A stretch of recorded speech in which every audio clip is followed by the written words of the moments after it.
Thank you. I've never had music ever played it when I was introduced, but thank you very much for that. Thank you, guys. Good evening. My name is KT Ramarao. I am a politician. I know most of you loathe politicians, most of you hate politicians. So I'll try and keep this simple, try and keep this as brief as possible. I come from Telangana. I worked as a minister for about 10 years, from 2014 until 2023. Prior to joining politics, I've had a bit of exposure working in the Western world. I have 2 master's degrees, one in biotechnology from Pune University, and one more in business administration from City University of New York.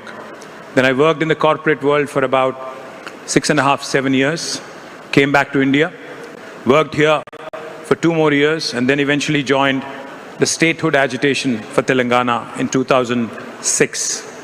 For about 8 years, I was part of this public movement for statehood for Telangana. In 2014, after the state of Telangana was formed, we were given a chance to serve the people, and I became a minister for the first time in 2014.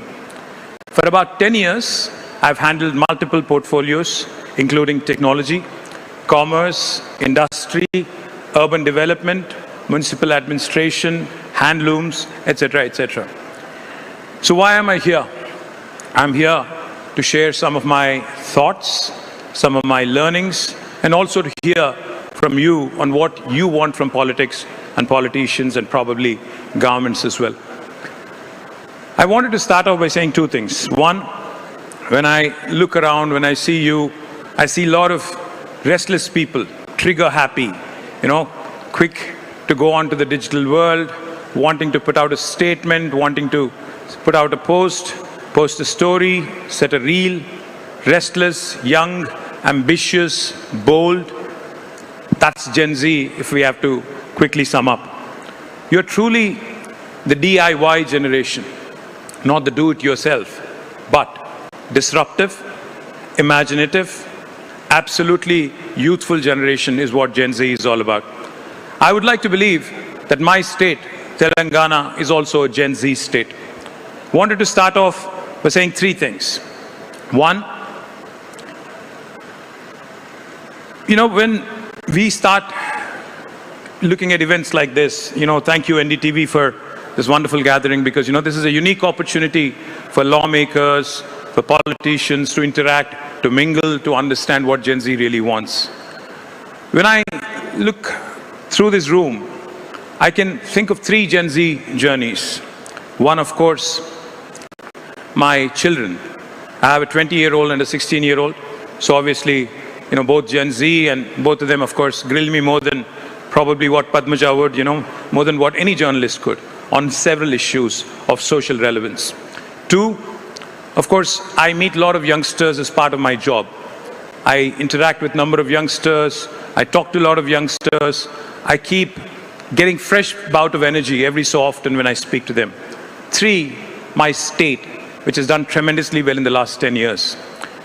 Gen Z has truly conquered, has truly led the charge on the digital mediums. You guys have literally taken the world by storm, across the world. I'm not even talking India, I'm not talking my state. One of the things that I can think of from my state, where Gen Z had a positive impact by way of social media activism, was as recent as about 3 months ago. In my state, in my city, Hyderabad, when the government of Telangana wanted to sell about 400 acres of forest land, Gen Z, in the form of Hyderabad Central University students, led the charge and started demanding answers from the government on why they're selling a valuable piece of urban lung space, which is also a demarcated forest. Went on for a while. Eventually, even though the government was non-responsive, this apex court of India, the Supreme Court, responded. Supreme Court came to the rescue, and eventually, because of Gen Z's media activism, social media activism, 400 acres of land in Hyderabad was saved purely because of that activism. Now, does that mean mere social media activism? Does that mean mere social media presence is enough? No. I think Gen Z also has to step in, understand that this is your moment. This is your moment to seize. Why am I saying that? Because as the world is getting older, India is getting younger. India's median age today is 27. More than 50% of India is less than the age of 35. This is your time, this is your opportunity under the sun. This is the opportunity that you can seize. In case you're thinking this lecture is getting really boring, let me give you 3 examples of how generations in the past, youngsters in the past, have redefined their country's destinations. In 1985, China and India. You all know China, you all use Chinese products, I'm sure. China and India both had a similar sized economy in 1985. But today, if you look back, exactly 40 years later, India's economy is around $4 trillion, whereas China is almost $20 trillion. They're 5 times bigger than us. In mid-1980s, we were similar in terms of GDP size. In terms of per capita, in fact, China was lower. They were $300, we were $500. And today, China is about $13,000 of per capita. India is only $2,700. What happened? Where did we miss the bus? How did they race past us? I think one simple thing. They were focused on the best. They wanted to beat the best. They were focused on the US. They were wanting to be better than Europe. Whereas India, we were happy comparing ourselves to Pakistan. We were very busy comparing ourselves to Bangladesh. And we were thankful that, we were growing. That's all. We didn't care that others were growing faster, others were doing better. The second example I'd like to give you is that of Japan. I'm sure all of you have Japanese products at your home, possibly one of the cars, one of the electronic goods you use, etc., etc. Now, Japan, for those of you who are probably familiar, you're Gen Z, so you're born post-97. 50 years prior to that, in 1945, Japan actually is the only country on planet Earth which had experienced a nuclear attack. 2 Japanese cities were bombed, Hiroshima and Nagasaki. Lakhs of people died in World War II in Japan. But what did Japan do? Did it lose its hope? Did it give up? Did it throw in the towel? Japan has so many odds stacked up against it. In terms of size, Japan is only 1/9 of India. In terms of inhabitable space in the country, inhabitable as in human inhabitable, only 30% of Japan is inhabitable by humans. 70% of the terrain is inhospitable. And also, only 11% of Japan is actually good. Japanese land is good for cultivation. Almost 89% is not good. And also, Japan is frequently rocked by earthquakes, volcanoes, tsunamis. So there are natural disasters and then man-made disasters like atom bomb. But Japan didn't give up. After 1945, it only took Japan 23 years to rebuild from a disaster, from devastation, to absolute economic miracle. And by 1968, in less than 23 years, just by sheer innovation, industrialization, just by culture and mindset, Japan has become the 3rd largest economy in a span of 23 years. And in about another 20 years, Japan has become 2nd largest economy. And even as we speak today, it is the 4th or 5th largest economy in the world. And the 3rd example that I would like to give is that of my state, Telangana. I know all of you are trigger happy, all of you have butterfingers when it comes to cell phones. May I request all of you to pull out your phones for a second? Please. Please open Google. Please type in the world's largest lift irrigation project. World's largest lift irrigation project. And I think you would find the answer. That is, can anybody tell me, please? Anyone? Kaleshwaram project in our own country, in my state, Telangana. It's not India's largest, it's the world's largest project. May I also request you, bade bhai 2 minute ruk ja yaar. 2 minute. May I also request you, world's largest Amazon campus. You all use Amazon. World's largest Amazon campus. Where is it? Which city? Can you please say it loud? We are in Bombay. Hyderabad. Thank you very much. And the third question I'd ask you, world's largest innovation campus. World's largest innovation campus. Anybody? T-Hub, Hyderabad. So I just named 3 things which are world's largest. World's largest lift irrigation project is in Telangana, India. World's largest Amazon campus is also in Hyderabad, Telangana, India. And world's largest innovation campus is also T-Hub, Hyderabad, Telangana, India. If Telangana can do all this in the last 10 years, why can't the rest of India do it? If China can beat India and become 5 times larger in about 40 years, why can't we do the same? And if Japan can recover from a devastation of a nuclear bomb and become the 3rd largest and 2nd largest economy in the world, why can't we do it? That's the question I'm asking you. How long are we going to be content being the CEOs of the world? We take great deal of pride in Sundar Pichai, in Satya Nadella, Arvind, Shantanu Narayan, and many others who have done very well across the US. But name one Indian product which has truly been benchmarked by the rest of the world as the best in the business. Not one coming from India. If the co-founder of Perplexity, Arvind, can be an Indian guy in the US, why can't one of you in Gen Z from India, 37.7 crore Gen Z Indians, why can't you come out with something truly path-breaking? I'll leave you with 3 parting thoughts. I know Padmaja is looking at me because we have also some chat out there. 3 parting thoughts. What India needs today from Gen Z and what India needs from governments across the country is 3 things.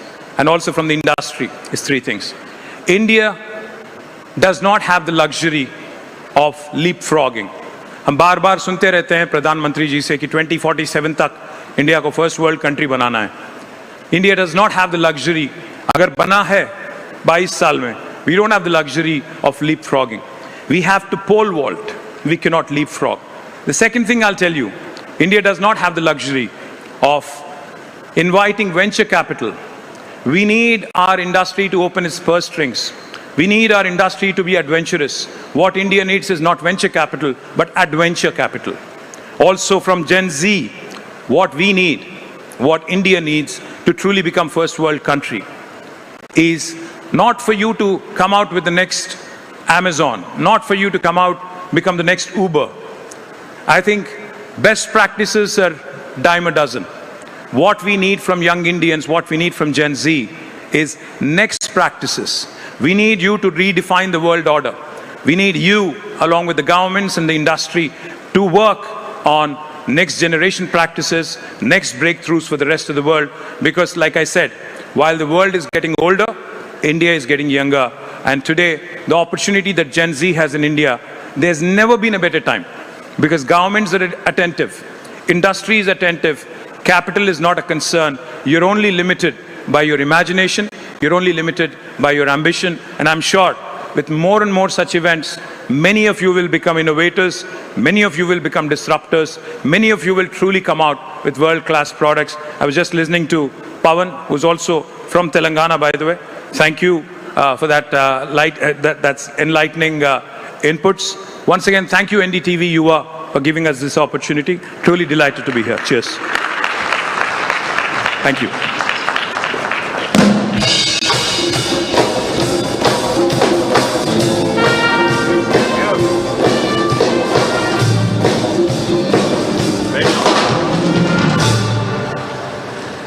You had restrained them for so long, it's almost... I know.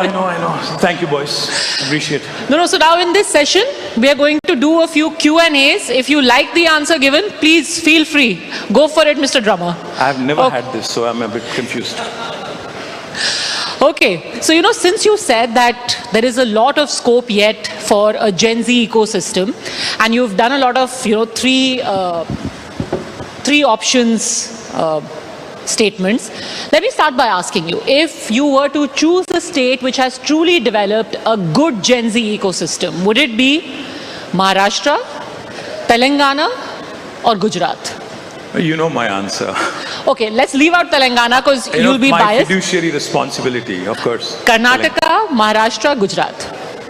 I'd say each of them have their strengths, but I'd say for Gen Z, I think Bangalore continues to remain the favorite. Without a question, I think it beats Maharashtra and Gujarat. I think most of you are Mumbaikars, you'll hate me for saying this, but Bangalore wins hands down, even though I'm sitting in Mumbai and talking to you. What are we saying about this Mumbai? Best Gen Z ecosystem is in Bangalore and not in Mumbai? Up your quotient, you can certainly compete with not Bangalore, but in fact, Mumbai has the ability to beat Silicon Valley. Why not? Okay. What does Mr. Drummer think about it? I think he's a Bangalore guy. Thank you. Okay. Who's a good Gen Z neta, according to you? Is it Mr. Modi? Is it Rahul Gandhi? Is it, and I'm not going to mention anyone from your party or you, is it Revant Reddy? Well, I'd say सबके सब बूढ़े हैं, तो तीनों भी Gen Z नहीं है. सारे के सारे बूढ़े हैं. Gen Z is beyond 97. Yeah.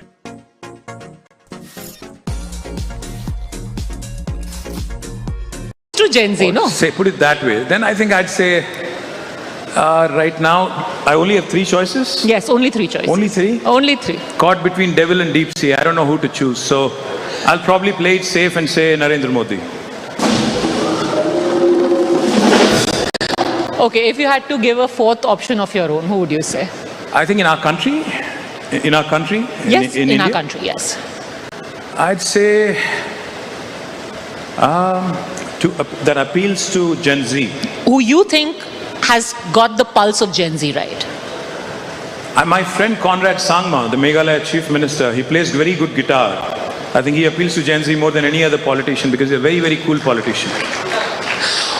I think you want to take a shot at it? I mean, if you want to be cool and acceptable. Unfortunately, I can't. I'm very bad. Okay, tell me this. Why is it that politics, even now, despite the fact that, you've got young people like yourself, people who've been educated abroad, people who are bringing a lot of, a very corporate background into politics, still has a very old boys club sort of image. Why is that?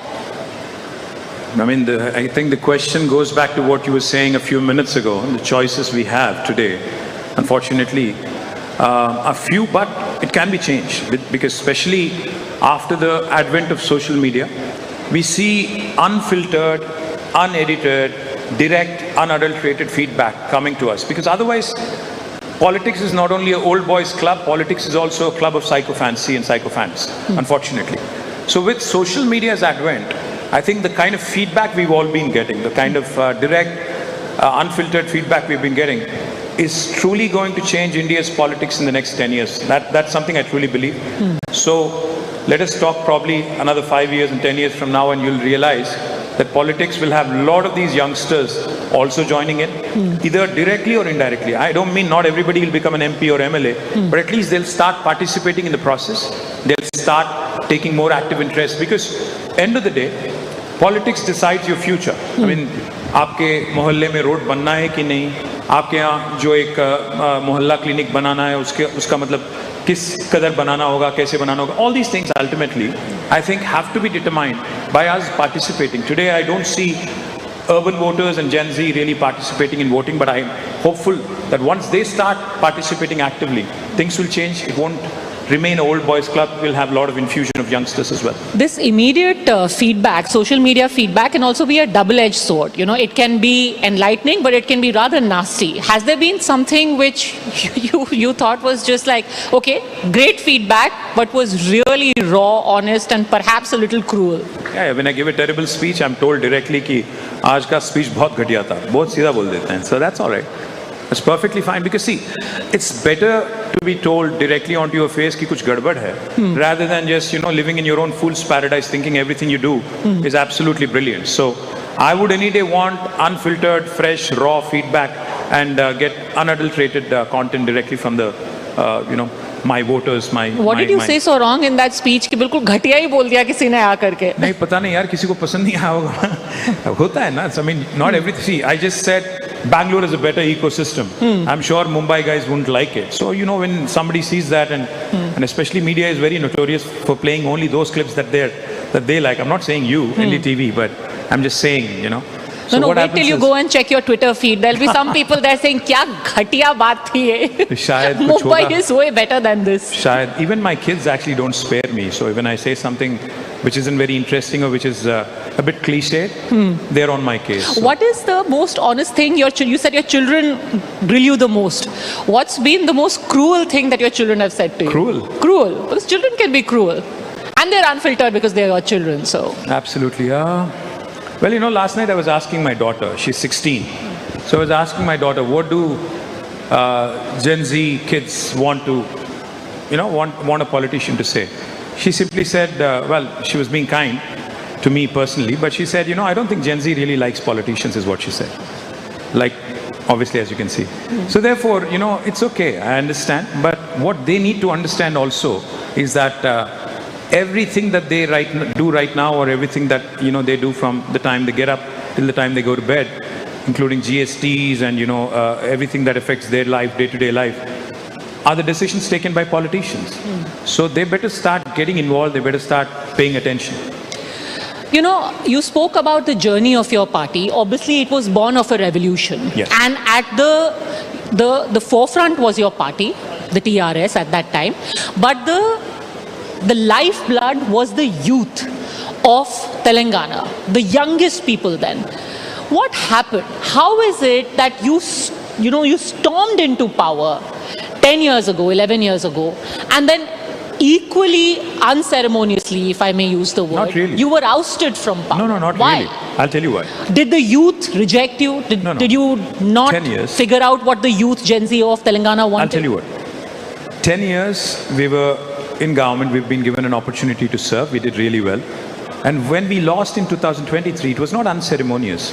The difference between the victor and who came runner-up, which is us, was hardly 1.8%, which is about 4 lakh votes. There's nothing unceremonious about a loss in politics. Ultimately, end of the day, you have to take it in your stride. You have to reflect. You have to introspect. You have to come out with, what probably course corrective steps that you have to do. So one of the reasons could be that the youngsters in Telangana probably did not get what they want, possibly in the sense of the number of jobs we created in private sector versus the number of jobs that got created in government sector. We did not publicize well. And on the other hand, you had my opponent, Congress, which literally promised the moon. They promised 10 grams of gold in every marriage to a young lady's family. They promised scooties to young women who would go to college. They promised the moon, literally. I mean, it would probably take the budget of 4 southern states, to deliver on all the promises that they made, but people bought into it. That's why the difference was 1.8%, and we lost by a whisker. And I don't see it as a unceremonious loss whatsoever. Okay, but this was good communication. I think perception management, politics is about 3 kinds of management: people management, perception management, and also alignment of expectation management. So I think we failed possibly on one of the 3. So which politician, according to you, does the best in perception management? Revanth Reddy, I'll give you options, or you want to go straight off the bat? I think I'll go with Barack Obama. Play it safe and go with Barack Obama. No, it has to be based in India. Because you're reeling me back into Indian politics, and you're pitting one of my opponents against the other. So I really don't. No, but the people here, they want to hear from you about Indian politics, because this is what they engage with. So, बताइए, choice बताइए. अच्छा, choice. Perception management, Arvind Kejriwal, Revanth Reddy. Can I give more than 3 choices? 5 ले लीजिए. Narendra Modi, Rahul Gandhi, and I think I'll go with 4. See, I'll tell you what. India में मैं 40 साल से मैं politics follow कर रहा हूँ और देख रहा हूँ closely. Indian politics is about, Indian elections are about 90% of the time about rejection. अगर आप पसंद नहीं तो किसी और के पास जाएंगे. Ultimately किसी को हटाना है, तब जाके दूसरी तरफ देखेंगे. सिर्फ 10% of the time, people look for a new hope, new wave. That which happened in the case of TRS, which happened in the case of AAP, which happened in the case of BJP, etc., etc. Otherwise, it's a status quoist kind of a politics. So, in terms of perception management, if you ask me, in the last 11 years, I'll confine myself to the last 11, 12 years. I'll say that Prime Minister Modi has done exceptionally well, even though, if you ask me in terms of what he has delivered to the nation, not much. But in terms of perception management, in terms of how, he gave this impression that he's done enough and more. Because, let me remind you, he promised that India will become a 5 trillion economy by 2022. Did not happen. He promised a home to every poor in India. Did not happen. He promised a null to every home. Did not happen. He promised 2 crore jobs to every year in the last 11 years. Did not happen. But he still continues to win. That means he's doing something right, which I believe is perception management and probably a little bit of media management as well. Really? 11 years purely on perception management? I would say so. And primordial emotion management, if I may also add. Emotional management? Primordial emotion management. Primordial emotion. Would you care to elaborate on that? Well, simple. Ultimately क्या होता है ना, जब मैं China की बात करता हूँ, जापान की बात करता हूँ, अगर कहता हूँ कि अगर चाइना ने 40 साल में हमसे 5 गुना जो ग्रोथ दिखाया, इंडिया में क्यों नहीं होता है? सिंपल सीधी बात है. चाइना तो फोकस है यूएस पे, उसको चाहिए कि दुनिया में बेस्ट बनना है, बट हम किस चीज़ पे फोकस्ड है? मंदिर मस्जिद वाली झगड़ा में कौन क्या खा रहा है, क्या पी रहा है, कैसे कपड़े पहन रहा है, कैसे भाषा बोल रहा है, etc., etc. So what happens is, when you bring these primordial emotions to the fore, and that takes center stage over everything else, none of the promises that you made have worked, none of the promises that you made have been delivered, but still you win elections because election के time आपको याद दिलाया जाता है 80, 20, etc., etc., and that पर उन्होंने अगर 11 साल तक ये मैनेज किया है, this could be your हम करके दिखाएंगे moment. See, ultimately, I'll tell you what. End of the day, you can fool all the people sometimes. Some people all the time, but you can't fool all the people all the time. So there will come a time when people will see through all these perception managements and media managements and will pick the right choices. Now you're out of power. I want to ask you a final question. When did you have your, that moment of reckoning where you said, ये हम करके दिखाएंगे moment, you might be out of power, but you will be able to bounce back? Well, 2 things. One, today if you look at Telangana politics, I already see the triple R playing. Not triple R the movie, but triple R, factor. Recall, regret and revolt. Recall is already happening. People are already recalling how better our government was vis-a-vis the current Congress government. Regret is also being seen. That गलती हो गई, फिर इनको वापस लाना है. मैं उम्मीद करता हूँ 1-2 साल में रिवोल्ट भी शुरू हो जाएगा और 5वीं साल में हम लोग वापस आ जाएंगे. Revolt? Revolt as in not. I hope you are not telling people to hit the streets. कि Gen Z रास्ते पे आओ. Not like Gen Z and Nepal. No, I'm not talking about that. That might also happen if governments actually fail. I'm also forewarning you on that. Because what happened in Nepal recently was nothing but suppression of democracy, was suppression of the voice of Gen Z. Initially, even the media mocked when the Gen Z was protesting. They said they're protesting internet disruptions. But eventually, what were they protesting? They were protesting for their future. You're saying a Nepal-like scenario can happen in India? If governments continue to fail them, if governments continue to fail the aspirations of people of India, why not? Yes. Do the people here agree that we could have something like this happening in India? Well, you never know. Come on, Gen Z, let's be heard. कितने लोगों को लगता है यहाँ पे होगा Gen Z? Nepal जैसा? How many people think नहीं होगा? Well, let's see. The night is still young, let's see. Okay, let's hope for the best. The night is young, but KT Ramarao, thank you very much for having come here. Thank you very much. Spoken to us here at NDTV Yuva. Cheers, thank you. You're playing it safe. Do you want to take a last shot at the guitar? You still have a shot at being young. Thank you.